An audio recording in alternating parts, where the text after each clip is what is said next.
4 years, the Russian military inspired terror through tank displays in Red Square, hypersonic missile animations, and parades of well-trained soldiers. However, to witness the actual face of that strength, that propaganda machine, and that billion-dollar facade, put the propaganda footage aside. We're about to present a video that recently appeared online and completely shattered the Kremlin's professional military image in just 60 seconds. I swear I'll piss on you. They're unable to stand. Literally, in a physical sense, they cannot get up. Why did you sign the contract? Me. Who else? Me? They deceived me. Deceived. I didn't want. What didn't you want? Didn't want to sign. Then why the _ did you sign? Did they assault you? Did they assault you? I was intoxicated. You were intoxicated, hero. Why did you sign the contract? I was intoxicated. Intoxicated? Why did you sign the contract? Why did you sign? I thought I'd finally stop drinking. Yeah, you thought you'd stop drinking. Why did you sign? I was intoxicated. Intoxicated. Why did you sign? I was intoxicated too. You're all _ tomorrow you're heading into combat and you're behaving like this. This isn't an isolated incident. It represents the new approach of the Russian military.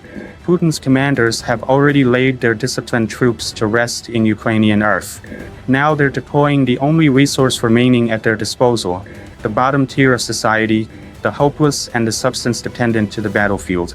And this army of intoxicated individuals isn't merely destroying themselves. They're consuming their own fellow soldiers, their own leaders, and the Russian army's operational effectiveness like an internal disease. This represents the condition of both the military and the nation that Putin has dragged down. If you're prepared, we're exploring the grim reality of the Russian military at rock bottom. These enormous issues have reached the airborne troops within the Russian military. Called VDV, these formations have traditionally been considered elite. They get the finest training and possess the superior equipment. The VDV represents a point of pride for the Kremlin and particularly Putin. Yet, when examining the 108th Air Assault Regiment on the Zaporozhye frontline, the term elite transforms into humiliation. Intelligence from the Ukrainian Resistance Organization, ATESH, and other sources show that this regiment has devolved into an armed recovery facility, or more precisely, an alcohol dependency center instead of a combat unit. Based on United 24 media reports, alcohol use in the 108th Regiment has grown so routine and accepted that soldiers no longer function sober. ATESH's operatives in the field describe the circumstances this way. The traditional 100g morale drink has evolved into mass consumption. These troops are perishing more from toxic alcohol poisoning than from Ukrainian ammunition. Picture yourself on the battlefield. Before you stands Ukraine, possessing one of the globe's most advanced drone fleets. And your fellow soldier in the trench is so inebriated that he drops dead on the spot from the counterfeit vodka or industrial alcohol he's ingested. But the issue extends beyond their deaths. The real problem is that this drunken mass is undermining their own forces. The intelligence is disturbing. Inebriated Russian troops are losing consciousness during night guard duty. This exposes the complete unit to Ukrainian penetration missions. Even worse, discipline has vanished from the Russian forces. Intoxicated soldiers shout and scream on the front, turning on their flashlights at night and broadcasting to Ukrainian artillery. We're here. Fire at us. And the most darkly comedic aspect comes as fratricide.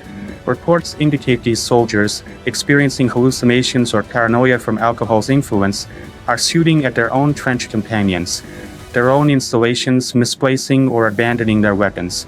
So what are the commanding officers doing? And where have those disciplined Russian leaders gone? The explanation is straightforward. They're equally involved in this pattern. Officers are deliberately overlooking this circumstance, because an intoxicated soldier is one who doesn't raise questions. An intoxicated soldier doesn't wonder why we're marching to our doom. For ATESH's intelligence, commanders view drunk soldiers as a valuable asset. Once they're warmed up, meaning drunk, it's far simpler to deploy them as kamikaze units against Ukrainian defenses. These inebriated troops execute suicide operations that a clear-headed individual wouldn't attempt in return for a bottle of liquor. Nevertheless, this permissiveness has now become an operational catastrophe. Disputes are erupting between the handful of sober troops and the intoxicated ones. They're clashing among themselves. This is the actual state of Putin's 108th Elite Air Assault Regiment. These drunk troops are merely the visible portion of the Russian military's framework. There's also the hidden section of the iceberg. Word is that Putin's government has started deploying the aged, the severely sick, and individuals with cognitive impairments to the battlefield to compensate for the soldier shortage. Yes, you understood correctly. A government seems prepared to sacrifice even the most defenseless segments of society to perpetuate the conflict. Intelligence leaked to international journalism is no longer confined to isolated incidents. Cognitively impaired persons collected from detention facilities. According to the Telegraph, mentally handicapped persons gathered from prisons and youth known to have been cognitively disabled from youth are being deemed suitable for military duty and dispatched to the front. Conditions that previously exempted individuals from military service are now regarded as trivial. Quality has ceased to matter on Putin's battlefield. There exists only one standard: breathing. Examining this situation, one question arises. Does a commander cherish the holes in his forces more than his nation? Victory for Putin, darkness for the population. For years, Putin has portrayed this conflict as a historical undertaking. Yet, history now suggests personal obstinacy rather than a mission. And this obstinacy has become a weight too massive for the Russian population to carry. If the claims are accurate, there's no longer a military plan, only human expenditure to conceal the casualties. The elderly, the handicapped, inmates with psychiatric problems, all have become nothing beyond fuel cast into the Kremlin's war apparatus. This isn't a pursuit of triumph. This is despair's darkest hue. Where do the Russian citizens stand? The inquiry is genuinely heartbreaking. How much of this truth reaches the Russian population? Considering the Kremlin's media dominance, the bulk of society is likely ignorant of this picture. Those aware are compelled to stay quiet because in this conflict, even voicing concerns is dangerous. The actions Putin takes today transmit a signal not solely to Ukraine, but equally to his own citizens. Everything is expendable.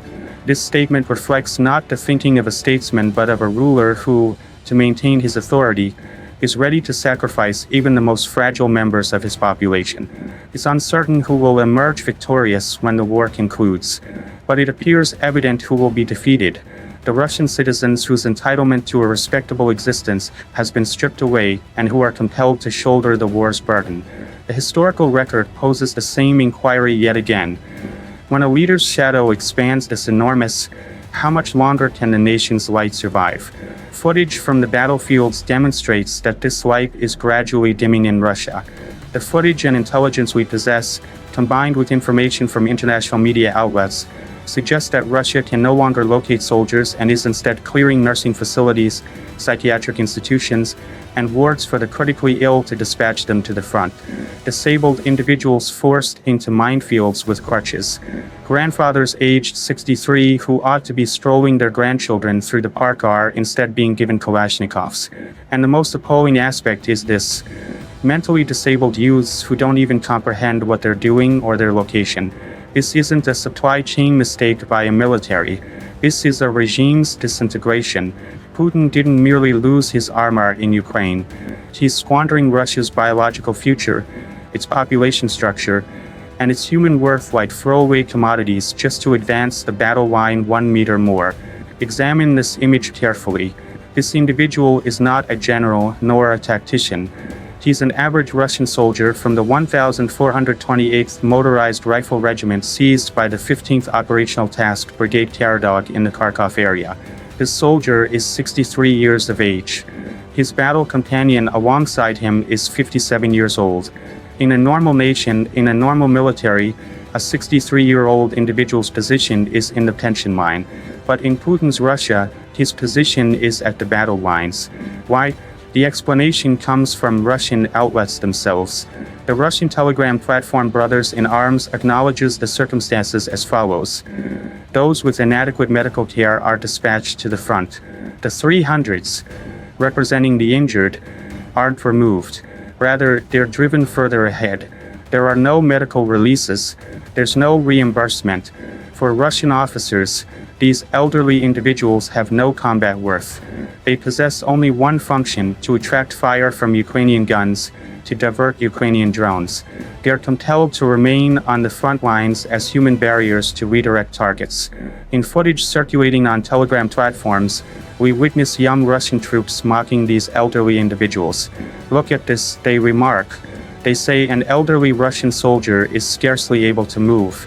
They mock, but they're truly viewing their own destiny, because nobody in that formation, neither the elderly man nor the young troops, is anticipated to emerge alive. Russia's geriatric or age battalions are the most tangible proof of Putin's desperation. The once dreaded nuclear giant, that enormous apparatus, now depends on grandfathers with arthritic knees battling to survive in Ukraine's mud. If deploying the elderly to battle lines appears heartbreaking to you, what we're going to share next will freeze your blood. So, what is the shared suffering and challenge endured by all these troops? Russia's Frankenstein military on the front lines going without food. Recent and authenticated footage that has reached us demonstrates that the Russian military has transformed into a group fighting to survive on the edge of starvation instead of a war machine. A video leaked on the X platform and rapidly disseminated, reviewing the breakdown of Russian supply lines in all its bleakness. The clip depicts a Russian soldier stranded in the mud who states his leg was disabled by an FPV drone strike. But his true adversary isn't the Ukrainian guns. His true adversary is starvation and wretchedness. The soldier admits in a shaking voice that he hasn't encountered a single piece of food or a sip of water in 7 days. His communication devices are disconnected. All connections to the command hub severed. He's no longer a soldier. He seems to be becoming someone discarded for Putin's aspirations. The sole sound resonating on the radio waves is death's silence. This individual is being eliminated not by warfare, but by abandonment. But the terror doesn't conclude there. We possess a second piece of proof demonstrating that the Russian military is in turmoil from hunger. In another battlefield video, we witness the unbelievable predicament the Russian forces have descended into, the wretchedness at their threshold. In the clip, a Russian soldier utilizes the helmet of his deceased comrade as a food receptacle. Yes, you heard correctly. The helmet that just hours earlier safeguarded the head of his companion who was breathing next to him, maybe even sharing jokes with him, has now been converted into a dish to consume the day's single meal for the survivors: water-soaked pasta. The horrifying jokes delivered by the Russian troops in the footage are of the variety that indicate the breakdown of humanity and ethics within the forces. This is viewed not simply as a supply failure, but as the instance when the moral foundation of the Russian military entirely shattered. The soldiers of the Russian forces, confined in a small cavity without water, awaiting sacrifice for their leader's pride, think they'll be capable of returning home. But the reality is, this is extremely challenging. Securing a passage home appears nearly unattainable on these battle lines. Putin has forsaken his forces not only to Ukrainian assault, but to medieval circumstances, starvation, and insanity. This scene of wretchedness is no coincidence. This remarkable crisis is a manifestation of systematic governmental failure on the battlefields. Supply chains have consistently been an issue in Russian military philosophy, but what's occurring presently is a suffocation tactic. In summary, all we're witnessing is a military that has become a complete Frankenstein spawned from Putin's stubbornness to continue war. We likely comprehend now more distinctly just how devastating the circumstances are. Putin persists in expending his populace, disregarding the situations and their physical and psychological state. But this cruel system cannot persist indefinitely. The military Putin has constructed may not endure much longer. Whether that's significant is questionable. But the genuine concern here isn't whether the conflict persists or not, but that Putin's tactics have genuinely spiraled beyond control, because the result of such circumstances is typically defeat. The Russian military's casualty numbers nearing 1 million also validate this argument. If this appalling military structure persists, 2026 may not prove favorable for Putin. He may confront even greater death tolls. He may even encounter a much more severe public response. When that instant arrives, it may be impossible to fix the destruction. What are your perspectives on this subject? We anticipate your feedback and likes. Thank you for viewing.